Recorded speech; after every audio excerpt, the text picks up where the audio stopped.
That's an aside, which I hadn't planned to say at this stage. Going back to my list. So the list of basic facts are: global temperature warmed slightly in the late 20th century. It hasn't warmed since 1998. The warming was unusual in neither rate nor magnitude. They're the first 3 points. The fourth point is that humans have a measurable effect on climate. Everybody knows that. You often hear people like me referred to, or Ian Plimer referred to, as deniers. We deny climate change. That's just absurd. That comment is only made by people that either don't have the competence to discuss the science, or know if they discuss the science they'll lose the argument. No competent scientist denies that humans have an influence on climate. If we had a thermometer at this site 300 years ago and took an average temperature for 50 years, and we now put a thermometer at this site and take an average temperature for even 1 or 2 years, let alone 50, the temperature now is several degrees warmer. Over London, it's as much as 8 or 10 degrees warmer than it was before the city was. But of course it is. We all know the sun shines every day. We all know that glass, steel, concrete, macadam absorbs those sun's rays during the day and re-radiates them overnight. You get a little bubble called the urban heat island effect. No scientist does that. But equally, we have some evil compatriots. Farmers. They live in the... Do you know what they do? They cut trees down. And when they cut trees down, they replace it often with a light-coloured crop. In Western Australia, with huge areas of wheat. Now what happens is that the sun's radiation, which was coming down before and being absorbed by the darker natural vegetation, is now re-radiated back to space by the lighter domestic crop. That causes local cooling. So of course humans have an effect on climate. Nobody doubts it. Equally, these are local climatic effects. But equally, if we now sum them all around the world, then even somebody from North Queensland can work out there's got to be a global effect. There's no such thing as a climate change denier who's a trained scientist. No such thing. The argument is not about do we have an effect, it's about what is the magnitude of the effect. Indeed, as I'll tell you in a moment, because it hasn't yet been measured, we don't even know if the net effect worldwide is cooling or warming. That's astonishing in terms of what you read in the newspapers every day. Now, many scientists will tell you it's probably warming, and they'll give you good theoretical reasons for that. But they don't know because they can't measure it. That remains their opinion. And until we can isolate and measure at a global level the human signature, we don't actually know. Fifth point, settled science, is we live on a dynamic planet.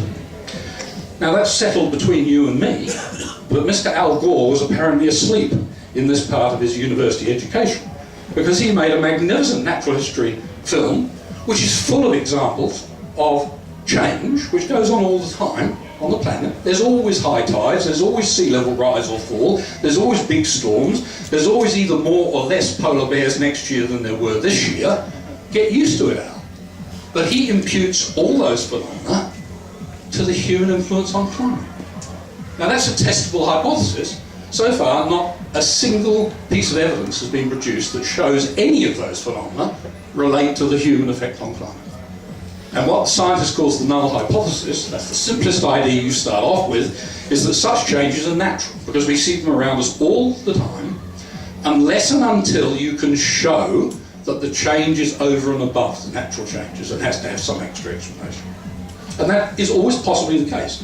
Don't think for a moment I'm not saying we shouldn't worry about these things. Of course we should. But we need hard evidence before we start taking economically damaging policy options on the basis of fanciful change. I've just cleaned my mouth out. You'll understand why when you hear what I will say next.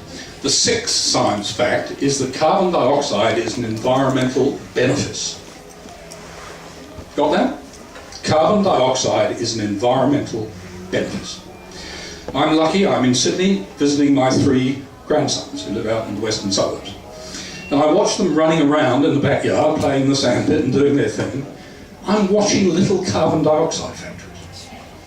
Carbon dioxide is the basis for the whole, not quite whole, but almost the whole planetary food chain.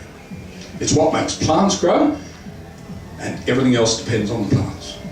If you increase the amount of carbon dioxide in the atmosphere, you make plants grow faster.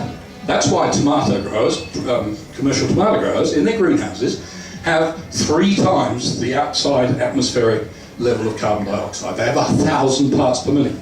They don't do that because it makes them feel good, they do it because it makes the tomatoes feel good. They not only grow faster, but for countries like Israel and Australia, critically, they use water more efficiently. So increasing carbon dioxide in the atmosphere is an environmental benefit. But hang on, you'll say, Bob, surely it causes warming, dangerous warming. And the answer is no. It does cause gentle warming. And I'll explain later if somebody asks me that in more detail. But for the moment, I understand I'm giving a talk tonight I would normally give with a screen and slides. And it's very difficult for me to ask you to do other than take me on trust when I make a statement like that. But that's the 6th statement.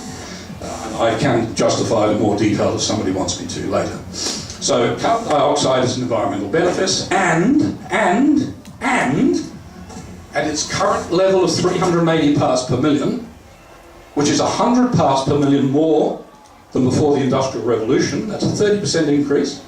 At that level, it is still at starvation levels in the atmosphere compared with earlier geological history. And most, not all plants, but most plants that have been investigated grow optimally at levels of 1,000 parts per million or more. We can burn all the hydrocarbons on the planet, we can't get to 1,000 parts per million. So those are the 6 science facts. And I think that's the settled science. Now that isn't what you walked in this room thinking was the settled science. So I'm going to take my first break now, and if anybody wants to ask a question, go for it. What is this starting to mean for us and our relationship to the environment, like particularly deforestation, those kind of things? Does that mean that you know, obviously we don't need to be so concerned about things like deforestation? No. And one of the things that the people with an agenda, and there's lots of them, who push the global warming bandwagon do the whole time is confuse the issue with issues like that. Of course there are lots of legitimate environmental issues, and of course deforestation is one of them.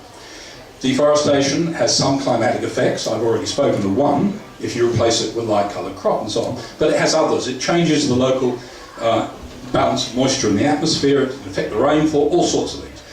And then of course there's the ecological effect of the species diversity that can no longer live there because they live in rainforests, not wheat fields. So of course clearing natural vegetation is something that we need these days particularly to do with great care, because we've been through 200 years of just cutting it down without thinking about it, and we all accept that what we've got left is now precious. That doesn't mean to say we should never cut any of it down, but it does mean we should think carefully before we do it. But that's not the issue with climate change. That's a totally separate issue.